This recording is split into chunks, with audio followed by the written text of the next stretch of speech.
ஆண்டவரும் இரட்சகருமாய் இயேசு கிறிஸ்துவின் நாமத்தினாலே எங்களது என்ஜிசி திருசபையின் சார்பாக வழங்கும் மகிமையின் சுவிசேஷ பேரொளி என்கிற இந்த மகத்துவமான இந்த செய்திக்கு உங்களை வாழ்த்தி வரவேற்கிறோம். கடந்த காலங்களிலே கிறிஸ்து இயேசுவுக்கு உண்டான பாடுகள், அவர் பாடுகளினால் நமக்கு கிடைக்கிற பலன்கள், அவர் சிலுவையில் சிந்தின இரத்தத்தினால் உண்டான ஆசீர்வாதங்கள், அவர் சிலுவையிலே நிறைவேற்றின தேவனுடைய மகத்துவமான செயல்களை குறித்து நாம் தியானித்து வந்தோம்.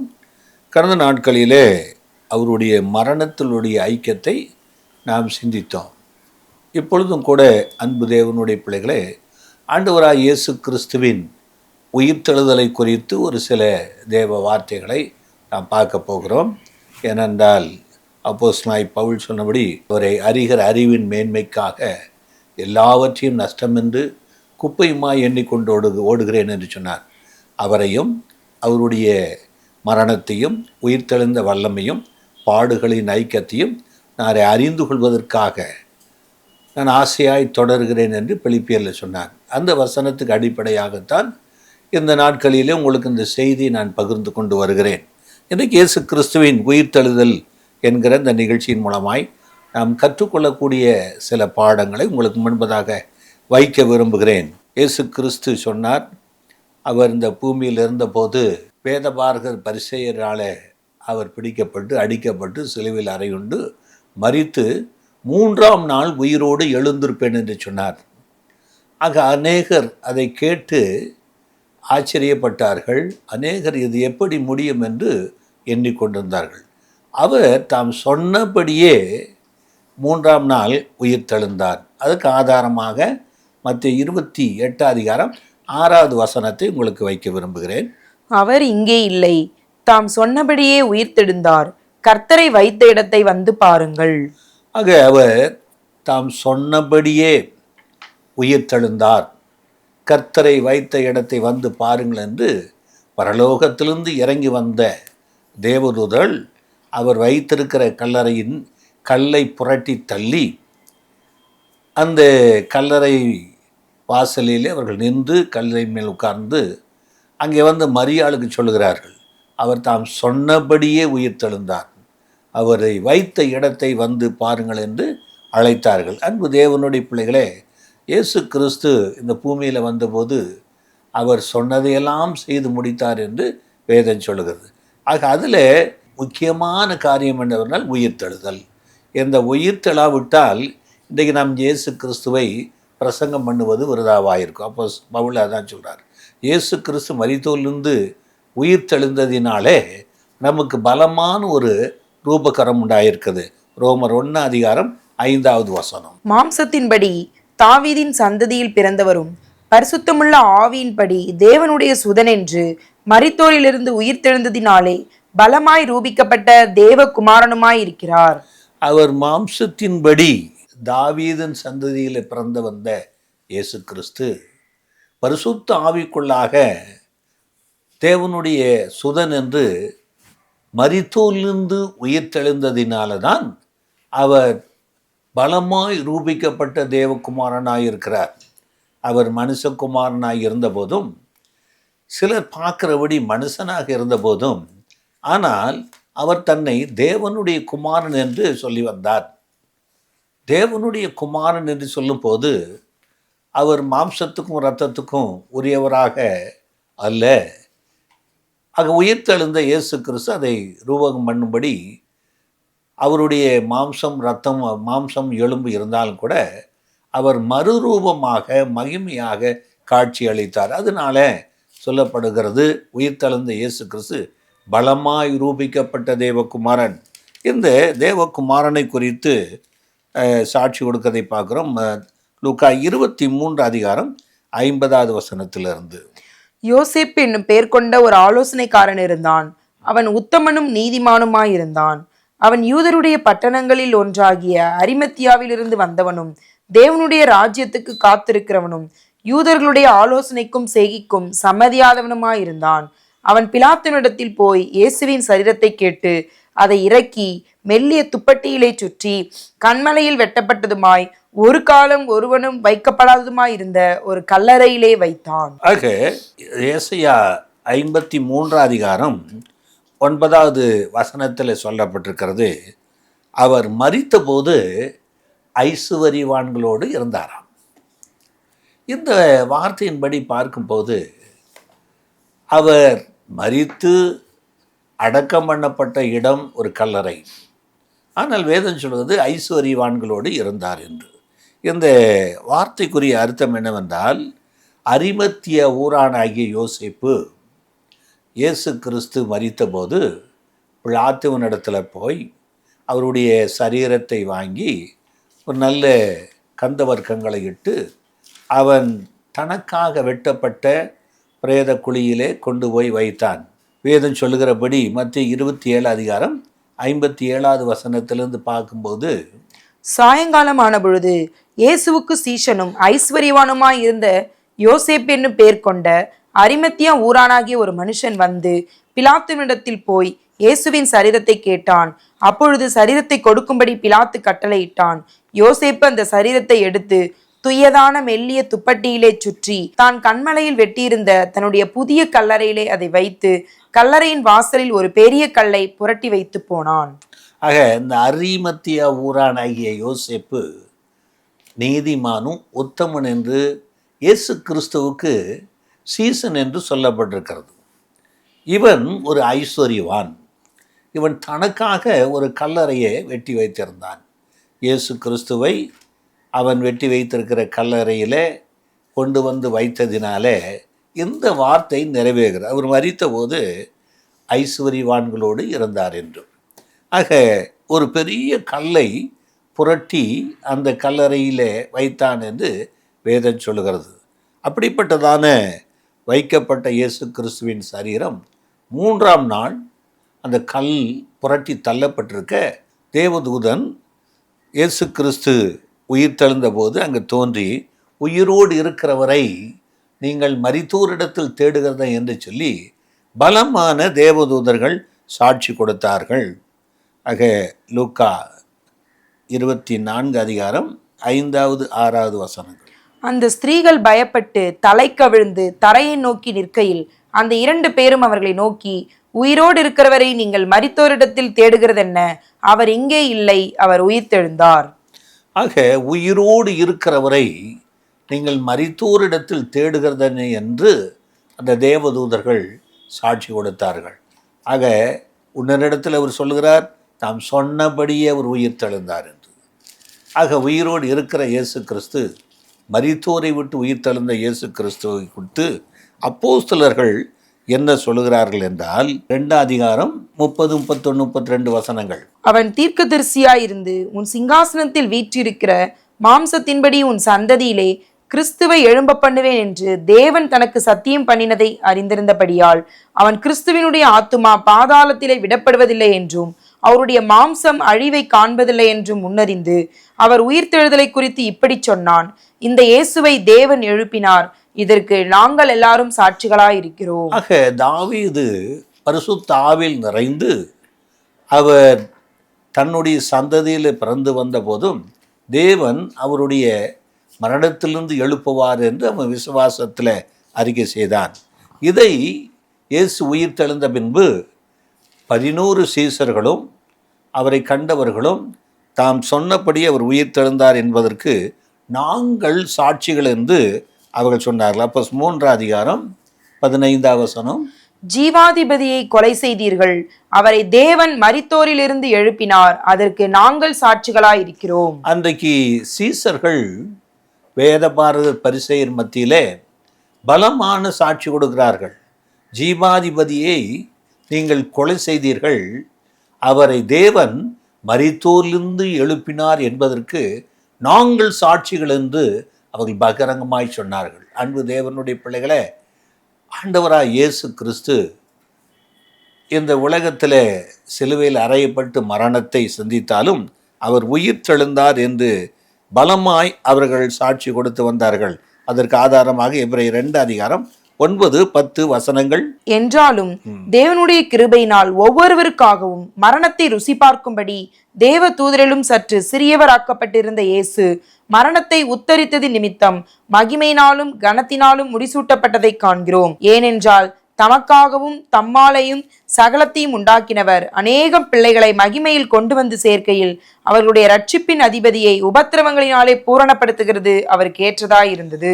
ஏனென்றால் அவர் மரணத்தை உத்தரித்ததினாலே ஒவ்வொருத்தருக்காக அந்த மரணத்தை ருசி பார்க்கும்படி தேவ தூதரிலும் சற்று சிறியவராக்கப்பட்ட இயேசு கிறிஸ்து மரணத்தை உத்தரித்து நிமித்தம் மகிமையினாலும் கனத்தினாலும் முடிசூடப்பட்டாராம்.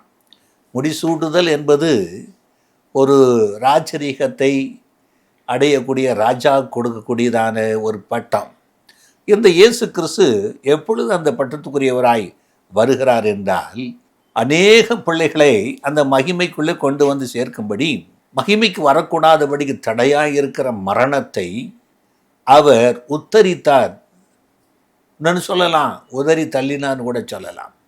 ஏனென்றால் கிறிஸ்துவின் ஆத்துமா பாதாளத்தில் விடப்படுவதில்லை, அவர் அழிவை காண்பதில்லை என்று மரணத்தை குறித்து சொல்லப்பட்ட அந்த வார்த்தையின்படி அவர் மரணத்தை சந்தித்த போது ஒவ்வொருத்தருக்காக அவர் மரணத்தை ருசி பார்த்தாராம். அதே அதிகாரத்தில் 14, 15 வசனங்களை பார்க்கலாம். ஆதலால் பிள்ளைகள் மாம்சத்தையும் இரத்தத்தையும் உடையவர்களாய் இருக்க அவரும் அவர்களைப் போல மாம்சத்தையும் இரத்தத்தையும் உடையவரானார். மரணத்துக்கு அதிகாரியாகிய பிசாசானவனை தமது மரணத்தினாலே அழிக்கும்படிக்கும் ஜீவ காலமெல்லாம் மரண பயத்தினாலே அடிமைத்தனத்திற்குள்ளானவர்கள் யாவரையும் விடுதலை பண்ணும்படிக்கும் அப்படியானார்.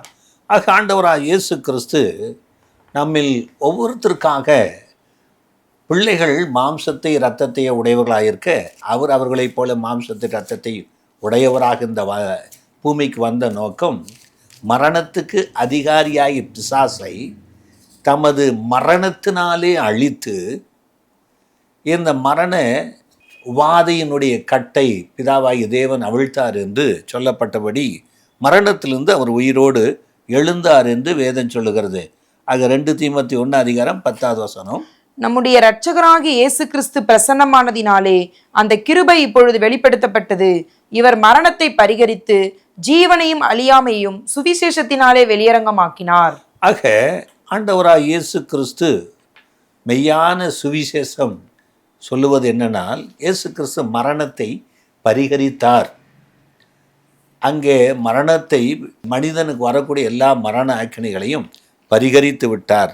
ஆக மரணத்தை 1 கொரிந்தியர் 15:26 சொல்லப்பட்டபடி பரிகரிக்கப்படும் கடைசி சத்துரு மரணம்.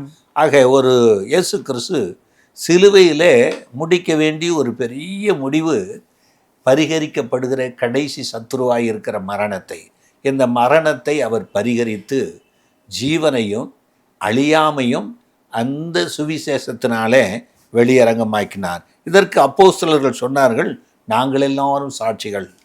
அப்போஸ்தலர் 11 பேரும் திரளான மக்களும் இயேசு கிறிஸ்து மரணத்தை பரிகரித்து உயிரோடு எழுந்தார் என்று அவர் உலகமெல்லாம் போய் சாட்சி பகர்ந்தார்கள். இந்த இயேசு கிறிஸ்து மரணத்தை பரிகரித்து உயிரோடு எழுப்பினதுனால நமக்கு கிடைக்கிற ஆசீர்வாதங்கள் என்ன என்று சொல்லி உங்கள் மத்தியில் சில வசனங்களை வைத்து போக நான் விரும்புகிறேன். அப்போஸ்தலர் 3:26 அவர் உங்கள் எல்லாரையும் உங்கள் பொல்லாங்குகளிலிருந்து விலக்கி உங்களை ஆசீர்வதிக்கும்படி தேவன் தம்முடைய பிள்ளையாகி இயேசுவை எழுப்பி முதலாவது உங்களிடத்திற்கே அவரை அனுப்பினார் என்றான். ஆக முதலாவது ஆண்டவராய் இயேசு கிறிஸ்துவை அனுப்பின நோக்கம் நமக்கு வரக்கூடிய பொல்லாங்குகளிலிருந்து நமக்கு விலக்கி நம்மளை ஆசீர்வதிக்கும்படி தேவன் தம்முடைய பிள்ளையாகிய இயேசுவை மரித்தோரிலிருந்து எழுப்பி நம்மளிடத்திற்கு அனுப்பியிருக்கிறார். ஆக இயேசுவை அனுப்பின பிதா எதற்காக அனுப்பினார் என்றால் நமக்கு வரக்கூடிய எல்லா பொல்லாங்கன் யார்? பிசாசானவன். அவனால் வரக்கூடிய மரணம், வியாதி, துன்பம், மனுஷனுடைய ஆத்மா பாதாளத்துக்கு போவது, மரணத்தினால தேவனிடத்தில் சேரக்கூடாதபடி இருந்த எல்லா பொல்லாங்குகளிலிருந்தும் இயேசு கிறிஸ்து மரித்தோரிலிருந்து உயிர் தெளிந்ததினாலே நம்மை விடுதலை ஆக்கி முதலாவது பரலோக ராஜ்யத்துக்குரியவர்களாக நம்மை மாற்றியிருக்கிறார். இரண்டாவதான காரியம் அப்போஸ்தலர் 13 அதிகாரம் 23, 30. அவனுடைய சந்ததியிலே தேவன் தமது வாக்குத்தத்தத்தின்படியே இஸ்ரவேலுக்கு இரட்சகராக இயேசுவை எழும்ப பண்ணினார். தேவனோ அவரை மரித்தோரிலிருந்து எழுப்பினார். தாவீதின் சந்ததியிலே இஸ்ரவேல் ஜனங்களுக்கு இரட்சகராக இருக்கும்படி இயேசுவை மரித்தோரிலிருந்து எழுப்பினார். அதில் 30வது வசனம் சொல்கிறது, தேவனோ அவரை மரித்தோரிலிருந்து எழுப்பினார். ஆக தேவன் ஆண்டவராய் இயேசு கிறிஸ்துவை மரித்தோரிலிருந்து எழுப்பின நோக்கம் இஸ்ரவேலுக்கு இரட்சகராக அவரை நம்ம நியமித்து வைத்திருக்கிறார். அடுத்த ஒரு காரியம் அப்போ 13 அதிகாரம் 33, 34 வசனங்கள். இயேசுவை எழுப்பினதினாலே தேவன் நம்முடைய பிதாக்களுக்கு அருளி செய்த வாக்குத்தத்தத்தை அவர்களுடைய பிள்ளைகளாகிய நமக்கு நிறைவேற்றினார் என்று நாங்களும் உங்களுக்குள் சுவிசேஷமாய் அறிவிக்கிறோம். இனி அவர் அழிவுக்குட்படாதபடிக்கு அவரை மரித்தோரிலிருந்து எழுப்பினார் என்பதை குறித்து தாவீதுக்கு அருளின நிச்சயமான கிருபைகளை உங்களுக்கு கட்டளையிடுவேன் என்று திருவுளம் பற்றினார். ஆக அவர் எதினால எழுப்பினார் என்றால், பிதாவாகிய தேவன் நமக்கு அருள் செய்த எல்லா வாக்கு தத்தத்தையும் அவருடைய பிள்ளையாகிய நமக்கு நிறைவேற்றினார் என்று நாங்கள் உங்களுக்கு சுவிசேஷமாய் சொல்லுகிறோம். ஏனென்றால் அந்த இயேசுவை தேவன் எழுப்பினதினாலே நமக்கு தமது இரட்சிப்பை நமக்கு சுவிசேஷமாய் அறிவிக்கும்படி நம்ம வாக்கு தத்தங்களை நிறைவேற்றும்படி எழுப்பியிருக்கிறார். ஆக என்ன வாக்கு தத்தம்? பரிசுத்த ஆவியை நான் உங்களுக்கு அனுப்புவேன் என்கிற வாக்கு தத்தம். அந்த ஆவியானவர் சகல சத்தியத்துக்குள்ளே நடத்துவார். அந்த ஆவியானவர் நம்மை தேவனிடத்தில் சேர்க்கும்படி தேவாதி தேவனுடைய உன்னத கிருபைகளை நமக்கு விளங்கி செய்வார் என்று சொல்லி அந்த வாக்கு தத்தங்களை நமக்கு நிறைவேற்றுவதற்காகவே இயேசு கிறிஸ்து மரித்தோரிலிருந்து எழுப்பினார். அடுத்ததாக அப்போஸ்தலர் 13 அதிகாரம் 37, 38 வசனங்கள். தேவனால் எழுப்பப்பட்டவரோ அழிவை காணவில்லை. ஆதலால் சகோதரரே, இவர் மூலமாய் உங்களுக்கு பாவ மன்னிப்பு உண்டாகும் என்று அறிவிக்கப்படுகிறது என்றும். ஆக இவர் மூலமாய் பாவ மன்னிப்பு உண்டாகும் என்று நமக்கு என்ன செய்கிறது? அறிவிக்கப்படுகிறது. இயேசு கிறிஸ்துவை எழுப்பி தேவன் எதற்கு தமது வலது வாரசத்தில் அமரும்படி வைத்திருக்கிறார் என்றால், இயேசு என்று கூப்பிடும்போது அவர் மூலமாய் நமக்கு பாவ மன்னிப்பு அருள் செய்யப்படுகிறது. அடுத்ததான காரியம் அப்போஸ்தலர் 13 அதிகாரம் 39 வசனம். மோசேயின் நியாயப்பிரமாணத்தினாலே நீங்கள் எவைகளினின்று விடுதலையாகி நீதிமான்கள் ஆக்கப்படக்கூடாதிருந்ததோ விசுவாசிக்கிறவன் எவனும் அவைகளினின்று இவராலே விடுதலையாகி நீதிமானாக்கப்படுகிறான் என்றும் உங்களுக்கு தெரிந்திருக்க கடவுது. ஆக இயேசு கிறிஸ்துவை தேவன் எழுப்பின நோக்கம் மோசேயினுடைய நியாயப்பிரமாணத்தினால நாம் விடுதலையாக்கப்படாதபடிக்கு, நீதிமான்களாக்கக்கூடாதபடிக்கு நாம் இருந்தோம்.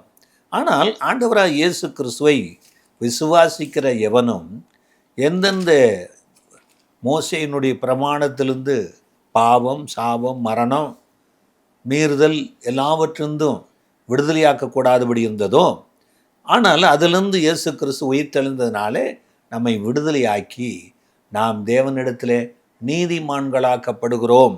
ரோமர் 4 அதிகாரம் 25வது வசனம் சொல்கிறது, அவர் நம்முடைய பாவங்களுக்காக ஒப்பு கொடுக்கப்பட்டும் நாம் நீதிமான்கள் ஆக்கப்படுவதற்காக எழுப்பப்பட்டும் இருக்கிறார். ஆக அவர் மரித்தது பாவங்களுக்காக இருக்கலாம், ஆனால் மரித்தோரிலிருந்து உயிர் தெழுந்தது நோக்கம் என்னவென்றால் அவரை விசுவாசிக்கிறவர்களுக்கு நீதிமான்களாக்கப்படும்படியான சிலாக்கியத்தை அவர் கொடுத்திருக்கிறார். அடுத்த காரியம் அப்போஸ்தலர் 5 அதிகாரம் 30, 31 வசனங்கள். நீங்கள் மரத்திலே தூக்கி கொலை செய்த இயேசுவை நம்முடைய பிதாக்களின் தேவன் எழுப்பி இஸ்ரவேலுக்கு மனம் திரும்புதலையும் பாவ மன்னிப்பையும் அருளுகிறதற்காக அவரை அதிபதியாகவும் இரட்சகராகவும் தமது வலதுகரத்தினாலே உயர்த்தினார். ஆக அடுத்தது இயேசு கிறிஸ்துவை மரித்தோரிலிருந்து தேவன் எழுப்பின நோக்கம் அவர் இஸ்ரவேலுக்கு மனம் திரும்புதலையும் ரட்சிப்பையும் அருளுவதற்கு அதிபதியாக்கி இருக்கிறார். ஏன்னா அதிபதி என்று சொல்லும்போது வானத்திலும் பூமியிலும் சகல அதிகாரம் எனக்கு கொடுக்கப்பட்டிருக்குது என்று இயேசு கிறிஸ்து சொன்னார். அப்படியானால் வானத்துக்குரிய மகிமையை அடைய வேண்டுமானாலும், பூமிக்குரிய தெய்வீக பாக்கியத்தை பெற்றுக்கொள்ள வேண்டுமானாலும், இயேசு கிறிஸ்துவின் இரத்தத்தினாலும் இயேசுவின் நாமத்தினாலும் பாவ மன்னிப்பை மனம் திரும்புதலை பெற்றுக்கொள்ளும் போது அவர் அருளுகிற எல்லா ஆசீர்வாதத்துக்கும் தெய்வீக மேன்மைக்கு உரியவர்களாக அவர் மாற்றுகிறார் என்பது அதிபதியாக தேவன் அவரை ஏற்படுத்தி வைத்தார். அடுத்த காரியம் ரோமர் 10:9-10 என்னவென்றால், கர்த்தராகிய இயேசுவை நீ உன் வாயினாலே அறிக்கையிட்டு தேவன் அவரை மரித்தோரிலிருந்து எழுப்பினார் என்று உன் இருதயத்திலே விசுவாசித்தால் ரட்சிக்கப்படுவாய். நீதியுண்டாக இருதயத்திலே விசுவாசிக்கப்படும், ரட்சிப்புண்டாக வாயினாலே அறிக்கை பண்ணப்படும். ஆக ஆண்டவராக இயேசு கிறிஸ்துவை இருதயத்திலே விசுவாசிக்கிறவர்களுக்கு ரட்சிப்பு கிடைக்கும். வாயினாலே அறிக்கை பண்ண வேண்டுமாம், அப்பொழுதுதான் ரட்சிப்புண்டாகும். இயேசு கிறிஸ்துவை அவருடைய நாமத்தை அறிக்கை பண்ணலைன்னா நமக்கு ரட்சிப்பு உண்டாகாது. ஆக நீதி உண்டாக இருதயத்தில் விசுவாசிக்கப்படும், ரட்சிப்புண்டாக அறிக்கை பண்ணப்படும்.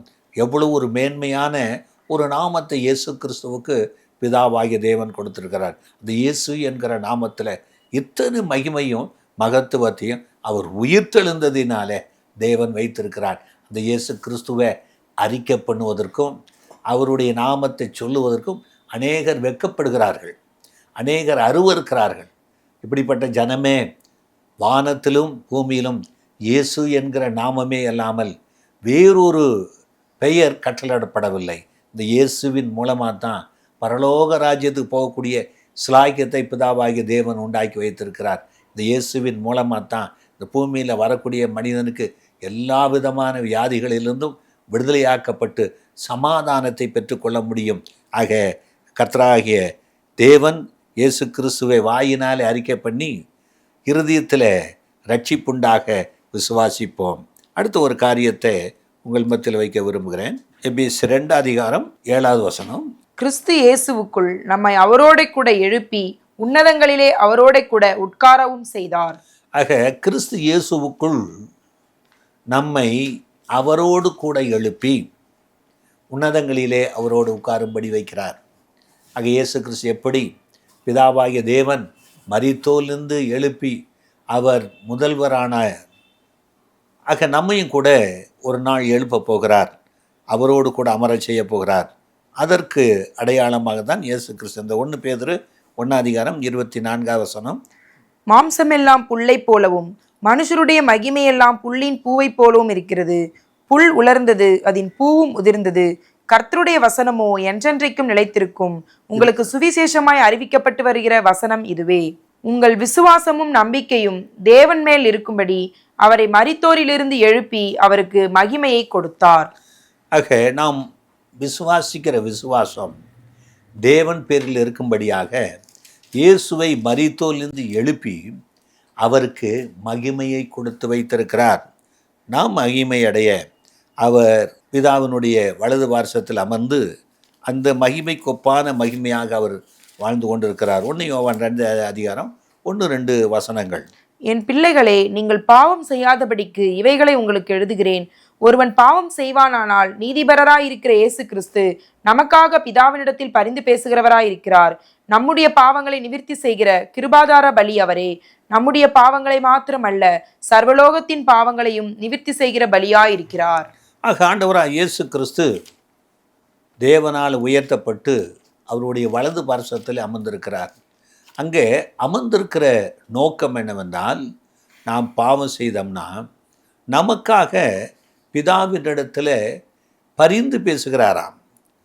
ஏனென்றால் பாவத்துக்காக மரித்து உயிர்த்தெழுந்த இயேசு கிறிஸ்து, தன் இரத்தத்தால் பாவத்தை பரிகரித்த இயேசு கிறிஸ்து அவர் நீதிபரராக இருக்கிறாரே, அது நிமித்தமாக இயேசு கிறிஸ்து நமக்காக பிதாவினிடத்தில் பரிந்து பேசி கொண்டிருக்கிறார்.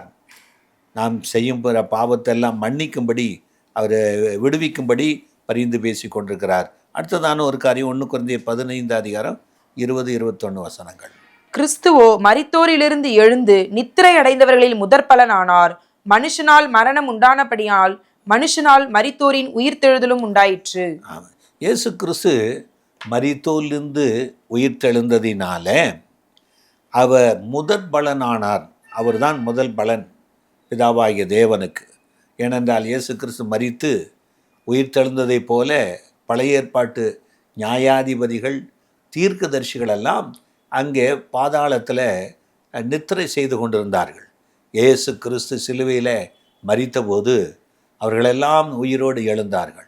இயேசு கிறிஸ்து பலமாய் ரூபிக்கப்பட்ட தேவகுமாரனாக எழுந்ததினாலே முதற் பலனானான். ஏன்னா கிறிஸ்துவுக்குள்ளே நாம் எல்லோரும் உயிர்ப்பிக்கப்படும்படி அந்த முதற் பலனாக இயேசு இருக்கிறார். 1 கொரிந்தியர் 15:23 அவனவன் தன் தன் வரிசையிலே உயிர்ப்பிக்கப்படுவான். முதற் பலனானவர் கிறிஸ்து, பின்பவர் வருகையில் அவருடையவர்கள் உயிர்ப்பிக்கப்படுவார்கள். அவனவன் தன் தன் வரிசையிலே உயிர்ப்பிக்கப்படுவான். முதற் பலனானவர் கிறிஸ்து, அவர் வருகையிலே அவரோடு உயிர்ப்பிக்கப்படுவார்கள். ஆகவே ஆண்டவர் வரும்போது நாம் முதற் பலனாகிய இயேசு கிறிஸ்து உயிர்த்தெழுந்ததைப் போல நாம் உயிர்த்தெழுதலை பெற்றுக்கொள்ள நமக்கு அவர் முதல் பலனாக புறப்பட்டு போயிருக்கிறார். அதில் 26 வரைக்கும், அதன் பின்பு முடிவு உண்டாகும். அப்பொழுது அவர் சகல துரைத்தனத்தையும் சகல அதிகாரத்தையும் வல்லமையும் பரிகரித்து தேவனும் பிதாவுமாயிருக்கிறவருக்கு ராஜ்யத்தை ஒப்புக் கொடுப்பார். எல்லா சத்துருக்களையும் தமது பாதத்திற்கு கீழாக்கி போடும் வரைக்கும் அவர் ஆளுகை செய்ய வேண்டியது பரிகரிக்கப்படும் கடைசி சத்துரு மரணம். ஆக பரிகரிக்கப்படும் கடைசி சத்துரு மரணம். கடைசி சத்துரு இயேசு கிறிஸ்து சிலுவையில் பரிகரித்தார். ஆக பிதாவாகிய தேவனுக்கு ராஜ்யத்தை ஒப்பு கொடுக்கிற வரைக்கும் எந்தெந்த மனுஷன் மேலே இந்த மரணம் ஆளுகை செய்கிறதோ, யார் யார் இயேசு கிறிஸ்து நாமத்தை அறிக்கை செய்கிறார்களோ அவருடைய சரீரத்தில் இந்த மரணத்தை பரிகரித்து அவர்கள் ஜீவனையும் அழியாமையும் பெற்றுக்கொள்ளும்படி அவர்களை மீட்டெடுக்கிற நாள் வரைக்கும் பிதாவாகிய தேவனுடைய வலது வருஷத்தில் அவர் ஆளுகை செய்து கொண்டிருக்கிறார். அடுத்ததான ஒரு காரியம் 1 கொரிந்தியர் 15:53-54 அழிவுள்ளதாகி இது அழியாமையும் சாவுக்கு ஏதுவாகிய இது சாவாமையும் தரித்து கொள்ள வேண்டும். அழிவுள்ளதாகி இது அழியாமையும் சாவுக்கு ஏதுவாகிய இது சாவாமையும் தரித்து கொள்ளும் பொழுது மரணம் ஜெயமாக விழுங்கப்பட்டது என்று எழுதியிருக்கிற வார்த்தை நிறைவேறும். ஆக இயேசு கிறிஸ்துவின் சரீரத்தில் கிறிஸ்துவின் மாம்சம் அழிவை காண்பதில்லை, அவருடைய ஆத்துமா பாதாளத்தில் விடப்படுவதில்லை என்று சங்கீதக்காரன் சொல்லியிருந்தார். ஆனால் இந்த மரணம் என்னதாங்கிறதாக அவர் அறிந்து கொள்ளும்படி ஒவ்வொருத்தருக்காக ருசி பார்க்க விரும்புகிறாராம். அவர் மரணத்தை ஏற்றுக்கொண்டார். ஆக இதற்கு ஒரு உதாரணத்தை இயேசு கிறிஸ்து சொன்னார். மரித்தோரின் உயிர்த்தெழுதலை குறித்து அவர் சொல்லும்போது யோனா தீர்க்கதரிசியின் அடையாளமே அன்றி வேறொரு அடையாளம் கொடுக்கப்படுவதில்லை என்று சொன்னார். யோனா தேவனுடைய ரட்சிப்பை நினிவேவுக்காக சுமந்து கொண்டிருந்த வார்த்தை, ஜீவன். ஆனால் அந்த ஜீவனாகிய யோனாவை கடலில் போட்டபோது மீன் மரணம் அவரை விழுங்கினது. அந்த ஜீவனை மரணம் விழுங்கின போதும் அது வைத்திருக்கக்கூடாதபடிக்கு மீண்டும் கரையிலே வந்து கக்கி போட்டது. அதே போல தான் ஆண்டவராய் இயேசு கிறிஸ்துவை மரணம் விழுங்கினாலும் கூட மரணம் அவரை ஆண்டு கொள்ள முடியவில்லை. ஆக மரணத்தை அவர் உத்தரித்தது நிமித்தம் அவர் பரிகரித்து அழியாமையும் ஜீவன் உள்ளவராக மரணத்தை பரிகரித்து மரணத்தை உத்தரித்து மரணத்தையே ஜெயமாக ஜீவனாய் இயேசு விழுங்கி உயிர்த்தெழுந்து வந்திருக்கிறார். ஆகவே மரணத்தை ஜெயமாக இயேசு விழுங்கினார் என்று வேதம் சொல்கிறது. கடைசியாக பிலிப்பியர் 3:20-21 நம்முடைய குடியிருப்போ பரலோகத்தில் இருக்கிறது. அங்கே இருந்து கர்த்தராகி இயேசு கிறிஸ்து என்னும் இரட்சகர் வர எதிர்பார்த்து கொண்டிருக்கிறோம். அவர் எல்லாவற்றையும் தமக்கு கீழ்ப்படுத்தி கொள்ளத்தக்க தம்முடைய வல்லமையான செயலின்படியே நம்முடைய அற்பமான சரீரத்தை தம்முடைய மகிமையான சரீரத்திற்கு ஒப்பாக மறுரூபப்படுத்துவார். ஆக இப்படி மரித்தோரிலிருந்து உயிர்த்தெழுந்த இயேசு கிறிஸ்து நம்முடைய ஆவி ஆத்மா சரீரத்தை குறித்து அவர் என்ன சொல்கிறார்? நம்மளுடைய அற்பமான இந்த சரீரத்தை தமது மகிமையான சரீரத்துக்கு, அதாவது உயிர்த்தெழுந்த போது அவர் மகிமையான சரீரத்தோடு சீசர்களுக்கு காண்பித்தார்.